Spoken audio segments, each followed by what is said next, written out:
Hello everyone. SBI clerk mains और IDBI exam के लिए जो इंपॉर्टेंट एमसीक्यूज़ वाली सीरीज़ हम लोग चला रहे हैं, बैंकिंग एंड फाइनेंशियल अवेयरनेस वाली, उसी सीरीज़ को कंटिन्यू करते हुए एक और क्लास आज आप लोगों के लिए लेके मैं आया हूँ। पहला क्वेश्चन हमारी स्क्रीन पर है, देखो इसमें क्या बोला गया है। The reserve bank of India has recently extended the payment infrastructure development fund PIDF scheme till which date. भारतीय रिजर्व बैंक ने हाल ही में पेमेंट्स इंफ्रास्ट्रक्चर डेवलपमेंट फंड योजना को किस तारीख तक बढ़ा दिया है, ये इसमें पूछा गया है। ऑप्शंस आप लोगों के सामने दिए गए हैं और इसका जो सही उत्तर हो जाएगा, इसका सही उत्तर हो जाएगा 31 दिसंबर 2025, ऑप्शन नंबर सी।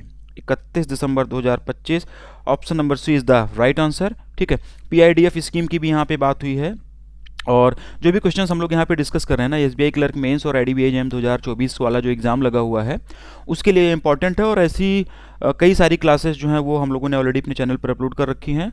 आप लोग प्लेलिस्ट में जाकर आप लोग देखेंगे तो वहाँ पर ये क्लासेस मिलेंगी। रिवीजन क्लासेस करके हम लोगों ने प्लेलिस्ट बना दी है, वहाँ पे जाके आप लोग पिछली क्लासेस देख सकते हैं। और ये जो भी क्वेश्चंस यहाँ पे हम लोग डिस्कस कर रहे हैं, एसबीआई क्लर्क मेंस को टारगेट कर रहे हैं और आईडीबीआई जैम एग्जाम को टारगेट करके ये क्वेश्चंस हम लोग यहाँ पे डिस्कस कर रहे हैं। ठीक है, 31 दिसंबर 2025 इसका आंसर होगा। पीआईडीएफ स्कीम के बारे में हम लोग बात कर रहे थे। ठीक है, तो 2021 में पीआईडीएफ स्कीम को लॉन्च किया गया था। 2021 में आरबीआई के द्वारा 3 सालों के लिए यानी कि दिसंबर 2023 तक के लिए ही इसे लॉन्च किया गया था। ठीक है, और ये जो स्कीम थी इसका मुख्य उद्देश्य पेमेंट एक्सेप्टेंस इंफ्रास्ट्रक्चर, जैसे कि हमारा हो गया क्यूआर कोड हो गया और point of sale, POS machines हो गई, पीओएस टर्मिनल्स हो गया, इन सब को लगाना है। ठीक है, और हर साल लगभग 30 लाख टच पॉइंट्स का लक्ष्य भी रखा गया था इसके तहत में। कितने का? 30 लाख टच पॉइंट्स लगाने का लक्ष्य इसके तहत में रखा गया था। ये स्कीम नॉर्थ ईस्टर्न स्टेट, जो भी हमारे नॉर्थ ईस्ट वाले स्टेट्स हैं, जम्मू एंड कश्मीर, ठीक है, इनको टारगेट करती है, ज़्यादातर इन्हीं को मतलब ये टारगेट कर रही है। और ये स्कीम लॉन्च कब की गई थी आप लोगों को ये भी बता दिया गया, 2021 में ये लॉन्च की गई थी। अगस्त 2021 में टीयर 1 और टीयर 2 के सेंटर्स में पीएम स्वनिधि स्कीम के लाभार्थियों को भी पीआईडीएफ स्कीम के अंतर्गत ही शामिल कर लिया गया था। ठीक है, और अगस्त 2023 तक अगर हम लोग बात करें, अगस्त 2023 तक, तो अगस्त 2023 तक इस स्कीम के तहत में 2.66 करोड़ से भी ज़्यादा न्यू टच पॉइंट्स डिप्लॉय किए जा चुके हैं, लगाए जा चुके हैं। 9 सदस्यीय एडवाइजरी काउंसिल के द्वारा ये पीआईडीएफ स्कीम जो है वो गवर्न की जाती है।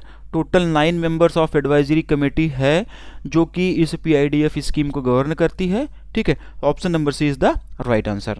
और ये स्कीम जो थी, मैंने बताया आप लोगों को ना कि पहले 31 दिसंबर 2023 तक के लिए थी, अब इसे 31 दिसंबर 2025 तक के लिए बढ़ा दिया गया है। तो ये भी पूछ सकते हैं कि कितने सालों के लिए बढ़ा दिया गया, तो उस केस में जो इसका आंसर हो जाएगा 2 सालों के लिए इसे बढ़ा दिया गया है। In order to offer micro, small and medium enterprises loans, which bank has recently entered into a co-lending partnership with Ketsui Sanson Finance Private Limited। ठीक है, सूक्ष्म लघु और मध्यम उद्यम ऋण की पेश करने के लिए किस बैंक ने हाल ही में किसेत्सु सैनसन फाइनेंस प्राइवेट इंडिया के साथ में को-लेंडिंग पार्टनरशिप में प्रवेश किया हुआ है, ये इसमें पूछा गया है। और इसका जो आंसर होगा central bank, option number D.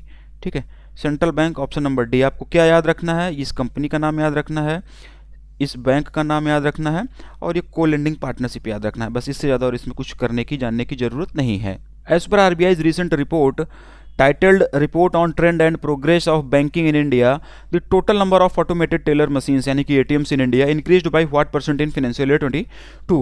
RBI की हालिया रिपोर्ट के अनुसार भारत में बैंकिंग की प्रवृत्ति और प्रगति पर रिपोर्ट, ठीक है, के अनुसार भारत में ATMs की कुल संख्या वित्त वर्ष 2023 में कितने % बढ़ गई है, ये इस क्वेश्चन में पूछा गया है। ठीक है, आरबीआई की रिपोर्ट का नाम आप लोग याद रखना, आरबीआई की ये जो रिपोर्ट है इसका नाम आप लोग याद रखना। और इसी रिपोर्ट के अनुसार इंडिया में फिनेंशियल ईयर 2023 में एटीएम्स की संख्या कितनी बढ़ गई है, ये इसमें पूछा गया है। ठीक है, कितने प्रतिशत बढ़ गई है ये इसमें पूछा गया है। तो इसका जो आंसर हो जाएगा 3.5%, ऑप्शन नंबर ए। ठीक, 3.5% option number A is the right answer. ठीक है, और इस रिपोर्ट में इंडियन बैंकिंग सिस्टम के बारे में भी डाटा दिया गया है। डिटेल्ड पीडीएफ इसकी ऑलरेडी अवेलेबल करा दी जा चुकी है और वहाँ से आप लोगों ने पढ़ा भी होगा, पढ़ भी लिया होगा। जिन लोगों ने नहीं पढ़ा है, इस वीडियो को देख रहे हैं, उनको मैं थोड़ा सा एक्सप्लेन करता हूँ। ठीक है, कि क्या क्या चीज़ें इस रिपोर्ट में आई हैं और यहाँ से क्वेश्चन बनने के पूरे चांसेस बनेंगे। ध्यान से आप लोग इन सारी चीज़ों को सुनिएगा। इस रिपोर्ट में ये बताया गया है कि स्मॉल फाइनेंस बैंक के टॉप एग्जीक्यूटिव और एवरेज एम्प्लॉयज़ के जो भी रिम्यूनरेशन होता है, यानी कि जो उनका पारिश्रमिक होता है, उसमें बहुत ज़्यादा अंतर है। ठीक है, स्मॉल फाइनेंस बैंक के टॉप एग्जीक्यूटिव और एवरेज एम्प्लॉयज़ के पारिश्रमिक में, एवरेज एम्प्लॉयज़ की सैलरी में बहुत ज़्यादा अंतर है। 2022 में स्मॉल फाइनेंस बैंक के एमडीज एंड सीईओ की सैलरी एवरेज एम्प्लॉयज़ की तुलना में 58% हायर थी, ज़्यादा थी। ये एक पॉइंट निकल के आता है इस रिपोर्ट से।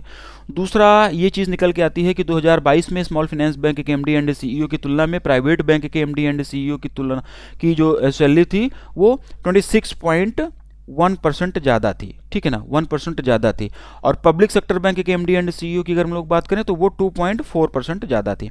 फिर से सुनो आप लोग, इस लाइन को मैं फिर से एक बार बोलूँगा। ये जो रिपोर्ट आई है इसमें एक बात ये निकल कर सामने आई है कि जो स्मॉल फाइनेंस बैंक के एमडी एंड सीईओ होते हैं उनकी तुलना में जो प्राइवेट सेक्टर बैंक के एमडी एंड सीईओ होते हैं उनकी सैलरी 26.1% ज़्यादा है।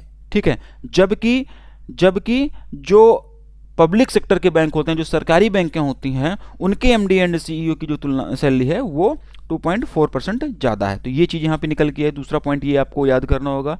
तीसरा पॉइंट ये निकल के है कि आरबीआई ने अर्बन कोऑपरेटिव बैंक से भी ये बोला हुआ है कि बीआर एक्ट 1949 के तहत यूसीबीज को अपने डायरेक्टर्स के कार्यकाल को बहुत ज़्यादा बढ़ाने की ज़रूरत नहीं है। जो भी ये अर्बन कोऑपरेटिव बैंक्स होती हैं उनको अपने जो भी उनके डायरेक्टर्स होते हैं उनका कार्यकाल बहुत ज़्यादा बढ़ाने की आवश्यकता नहीं है, ऐसा इस रिपोर्ट में बोला गया है। इस रिपोर्ट के हिसाब से 2023 के मार्च एंड तक इंडिया में टोटल 1502 यूसीबीज ऑपरेटिंग है। ये चीज़ भी ध्यान रखना, ये क्वेश्चन भी बन सकता है।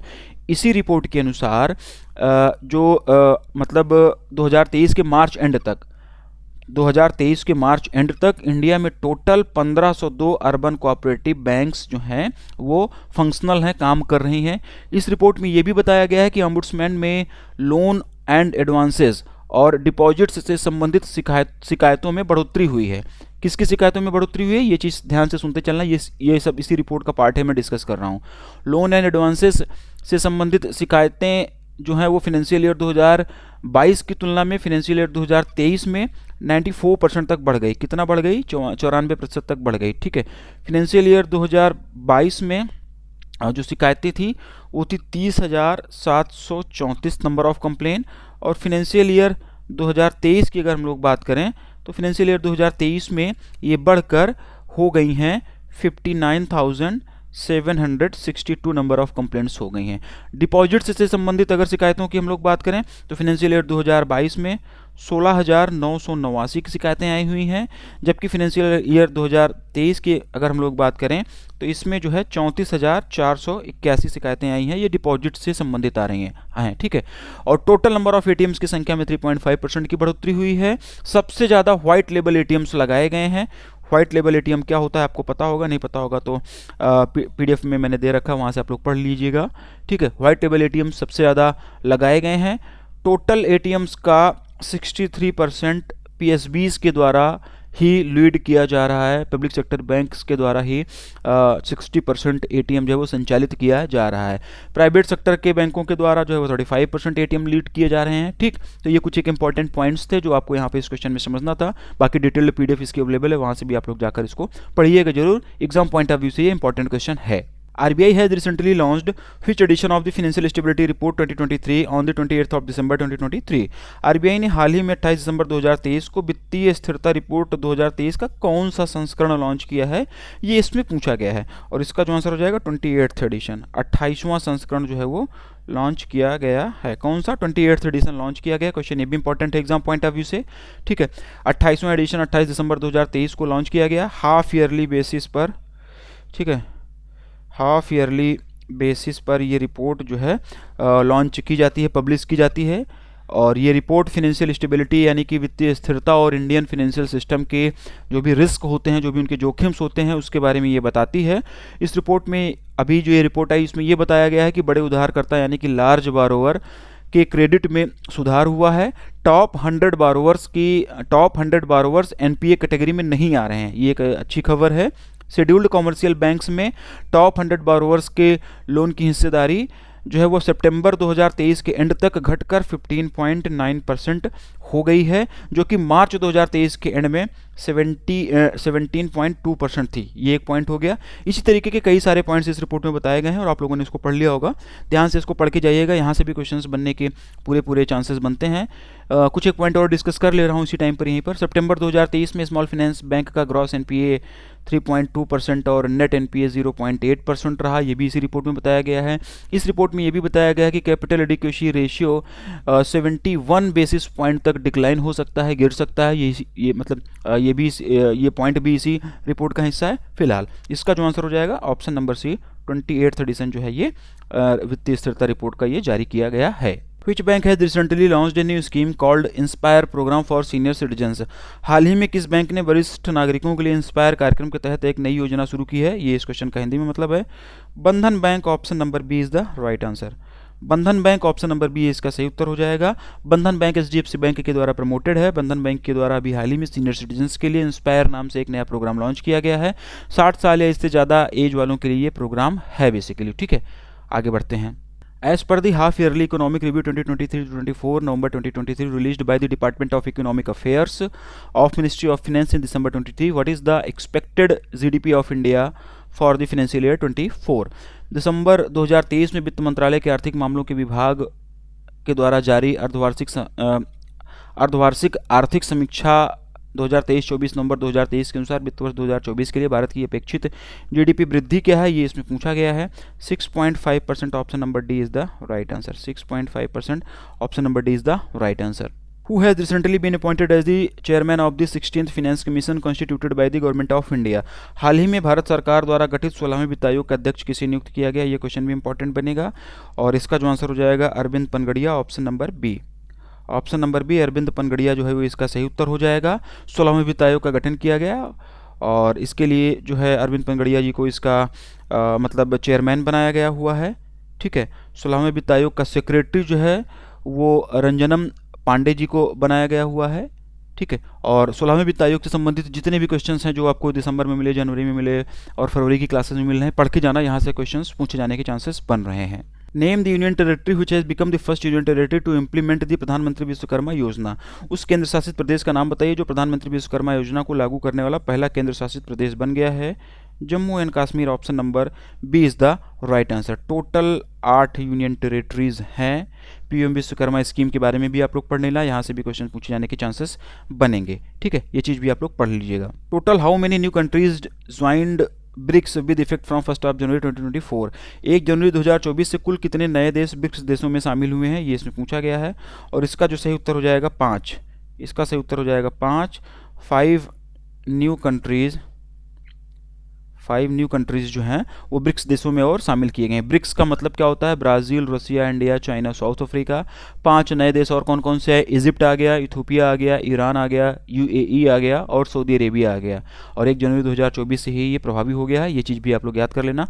टोटल नंबर ऑफ मेंबर्स की अगर बात करेंगे कि ब्रिक्स में अब कितने हो गए हैं, तो टोटल 10 सदस्य हो गए हैं ब्रिक्स देशों में। In order to finance up to rupees 35,000 crores for multi-modal infrastructure projects, which company has recently signed an MOU with the Rail Vikas Nigam limited? Multi modal बुनियादी ढांचा परियोजनाओं के लिए 35,000 करोड़ रुपए के तक के वित्त पोषण के लिए किस कंपनी ने हाल ही में रेल विकास लिमिटेड के साथ में एक समझौता ज्ञापन पर हस्ताक्षर किया है? ये इस क्वेश्चन का हिंदी में मतलब है REC limited. Option number A is the right answer. REC limited rural electrification corporation, ये इसका मतलब REC का फुल फॉर्म होगा, ये इसका सही उत्तर हो जाएगा। अगले 5 सालों के दौरान ये प्रोजेक्ट्स पर खर्च किए जाएंगे ये पैसे। ठीक है, इसमें rail infrastructure project, metro project, multi modal logistic hub project, port से संबंधित और रोड से संबंधित प्रोजेक्ट शामिल हैं। Which company has recently launched India's first credit pass powered by TransUnion CIBIL limited? हाल ही में किस कंपनी ने ट्रांस यूनियन सिविल लिमिटेड द्वारा संचालित भारत का पहला क्रेडिट पास लॉन्च किया है, ये इसमें पूछा गया है और इसका जो सही उत्तर हो जाएगा, इसका सही उत्तर हो जाएगा Bajaj Finserv limited. Option number A. Option number A Bajaj Finserv limited, ये इसका सही उत्तर हो जाएगा। Which small finance bank has recently partnered with Mastercard to launch Mastercard Platinum Debit Card designed for corporate salary customers under the scheme Swipe and Save? हाल ही में किस लघु वित्त बैंक ने स्वाइप एंड सेव थीम के तहत corporate वेतन ग्राहकों के लिए डिजाइन किए गए master card platinum debit card launch करने के लिए मास्टर कार्ड के साथ में साझेदारी की है, ये इसमें पूछा गया है। AU Small Finance Bank, option number A is the right answer. AU Small Finance Bank, option number A is the right answer. As per the Master Direction, Reserve Bank of India, Internal Ombudsman for Regulated Entities Direction 2023 issued by the RBI, the regulated entities and their internal ombudsman should communicate a final decision to customers within how many days of receiving a complaint. RBI द्वारा जारी master दिशा निर्देश भारतीय reserve bank विनियमित संस्थाओं के लिए आंतरिक लोकपाल दिशा निर्देश 2023 के अनुसार विनियमित संस्थाओं और उनके आंतरिक लोकपाल को शिकायत प्राप्त होने के कितने समय के भीतर ग्राहकों को अंतिम निर्णय के बारे में सूचित करना होगा। ये इस क्वेश्चन का हिंदी में मतलब है, एग्जाम पॉइंट ऑफ व्यू से बहुत ज़्यादा जरूरी है। आरबीआई का ये सर्कुलर है, हम लोग एमसीक्यू के फॉर्मेट में यहाँ पे डिस्कस कर रहे हैं। इसका जो आंसर होगा 30 days, option number B. Option number B 30 days जो है वो इसका सही उत्तर हो जाएगा। थोड़ा सा इसको एक्सटेंड कर ले रहे हैं। आरबीआई ने भी हाल ही में एक मास्टर सर्कुलर जारी किया हुआ था और इस सर्कुलर में बोला कि रेगुलेटेड एंटिटीज़ को और उनके इंटरनल ओम्बुड्समैन को ग्राहकों के द्वारा शिकायत प्राप्त होने के 30 दिन के अंदर ही जो उनका फाइनल डिसीजन होगा, अंतिम निर्णय होगा, वो बताना होगा। तो 30 डेज इसका सही उत्तर हो जाएगा। और ये जो डायरेक्शन जारी किया गया था, ये BR एक्ट 1949 के सेक्शन 35A, सेक्शन 45L और सेक्शन 45M के तहत में ये जारी किया गया था। इस नए डायरेक्शन के जारी हो जाने के बाद में internal ombudsman scheme 2018, implementation by bank internal ombudsman scheme for non bank settlement participants 2019, ठीक है, appointments of internal ombudsman by NBFCs 2021 और RBI credit information companies internal ombudsman direction 2023 के तहत जारी किए गए पुराने दिशा निर्देशों को रद्द कर दिया गया है। मतलब ये सारे के सारे पुराने दिशा निर्देश रद्द कर दिए गए हैं। ये नया दिशा निर्देश जारी होने के बाद में कौन कौन सा दिशा निर्देश रद्द किया गया मैंने पढ़ दिया था, आप लोग ये वीडियो के बाद पीछे करके सुन लीजिएगा। और इसके साथ साथ में आरबीआई ने इसी दिशा निर्देश में रेगुलेटेड एंटिटीज़ को एक fully automated complaints management software को भी इम्प्लीमेंट करने के लिए बोला हुआ है, जो कि इंटरनल ग्रीवियंस रिड्रेस मैकेनिज्म पर आधारित होगा। ठीक है, पूरी तरीके से शिकायतों के अंतिम निर्णय के लिए, मतलब जो कि इंटरनल ग्रीवियंस रिड्रेस मैकेनिज्म द्वारा आंशिक या फिर पूरी तरीके से खारिज की गई शिकायतों को अंतिम निर्णय के लिए 20 दिनों के भीतर इंटरनल ओम्बुड्समैन के पास में भेज देना होगा। ये 20 और 30 में कन्फ्यूजन नहीं होना चाहिए, ध्यान से सुनते रहो आप लोग, ठीक है ना, ध्यान से आप लोग सुनते रहो। यदि इंटरनल ओम्बुड्समैन IO या फिर डिप्टी इंटरनल ओम्बुड्समैन DIO का कार्यकाल फिक्स है, निर्धारित है, ठीक है, तो यह 3 वर्ष से कम नहीं होना चाहिए और 5 वर्ष से अधिक नहीं होना चाहिए। और उसी सेम रेगुलेटेड एंटिटीज़ में रीअपॉइंटमेंट या फिर सर्विस एक्सटेंशन का भी कोई प्रावधान नहीं होना चाहिए। ये भी इसी सर्कुलर का एक हिस्सा है, इसी में ये चीज़ बताई गई है। फिर से सुनो आप लोग, यदि इंटरनल ओम्बुड्समैन या फिर डेप्यूटी इंटरनल ओम्बुड्समैन का कार्यकाल फिक्स है, निर्धारित है, तो यह 3 साल से कम का नहीं होना चाहिए। ये 3 साल से कम का नहीं होना चाहिए और 5 साल से ज़्यादा का नहीं होना चाहिए। और उसी सेम रेगुलेटेड एंटिटीज़ में रीअपॉइंटमेंट या फिर सर्विस एक्सटेंशन, फिर से नियुक्ति, उनका सेवा विस्तार दे देना, इस तरीके का कोई प्रावधान नहीं होना चाहिए, ऐसा इस डायरेक्शन में बताया गया है। ठीक है, यदि इंटरनल ओम्बुड्समैन या फिर डिप्टी इंटरनल ओम्बुड्समैन की नियुक्ति कॉन्ट्रैक्चुअल है तो कार्यकाल पूरा होने से पहले 70 वर्ष से अधिक उनकी आयु नहीं होनी चाहिए। ठीक, और अब ये चीज़ें, ये इस सर्कुलर की कुछ इंपॉर्टेंट चीज़ें थी और इसकी PDF भी आप लोगों को अवेलेबल कराई गई है, वहाँ से भी आप लोग इसको पढ़िएगा। ये क्वेश्चन इंपॉर्टेंट बनेगा अपकमिंग एग्जाम के लिए। In order to jointly offer loans for power infrastructure and logistic projects for a duration of the 3 years, which bank has recently signed an MOU with the RUC limited. 3 साल की अवधि के लिए बिजली बुनियादी ढांचे और रसद परियोजनाओं के लिए संयुक्त रूप से ऋण की पेशकश करने के लिए किस बैंक ने हाल ही में RUC लिमिटेड के साथ में एक समझौता ज्ञापन पर हस्ताक्षर किया है, ये इसमें पूछा गया है।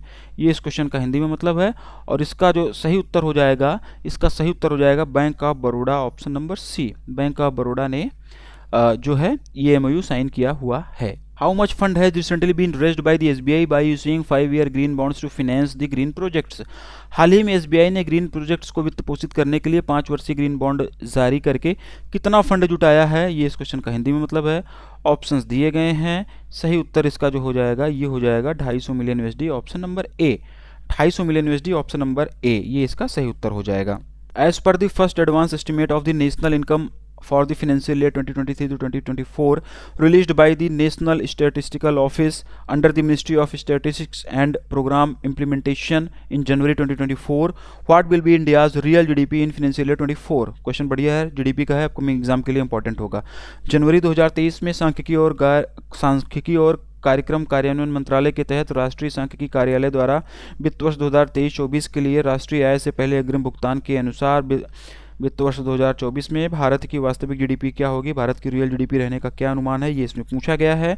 इसका जो आंसर होगा 7.3%, option number C is the right answer. NSO के द्वारा जारी की गई ये जीडीपी है, एग्जाम पॉइंट ऑफ व्यू से इंपॉर्टेंट है, याद रखना। Who has recently been appointed as MD and CEO of the National Asset Reconstruction of India Limited (NARCL)? हाल ही में national asset reconstruction of India limited के एमडी एंड सीईओ के रूप में किसे नियुक्त किया गया है, ये इसमें पूछा गया है। P Santosh, option number C is the right answer. P Santosh जो है वो कैनरा बैंक के क्या हैं, ये कैनरा बैंक के जो है वो सीजीएम है और इनको ही अभी हाल ही में NARCL के एमडी एंड सीईओ के रूप में अपॉइंट किया गया है। 5 जनवरी 2024 से इनका कार्यकाल प्रभावी हो गया है और इन्होंने नटराजन सुंदर जी को सक्सीड किया हुआ है। नटराजन सुंदर जी ने रिजाइन कर दिया था। NARCL की अगर हम लोग बात करें तो कैनरा बैंक के द्वारा ये स्पॉन्सर है, क्वेश्चन ये भी बन सकता है, कैनरा बैंक के द्वारा ये स्पॉन्सर है। 10% स्टेक है कैनरा बैंक के पास में NARCL में। NARCL को बेड बैंक भी बोलते हैं। Who has recently been appointed as Executive Director of the SBI for a period of 3 years? हाल ही में 3 साल की अवधि के लिए सेबी के कार्यकारी निदेशक के रूप में किसे नियुक्त किया गया है, यहाँ पे ये सेबी होगा। ऑप्शंस आप लोगों के सामने दिए गए हैं, सही उत्तर इसका हो जाएगा G Ram Mohan Rao, option number A. Option number A G Ram Mohan Rao, ये इसका सही उत्तर हो जाएगा।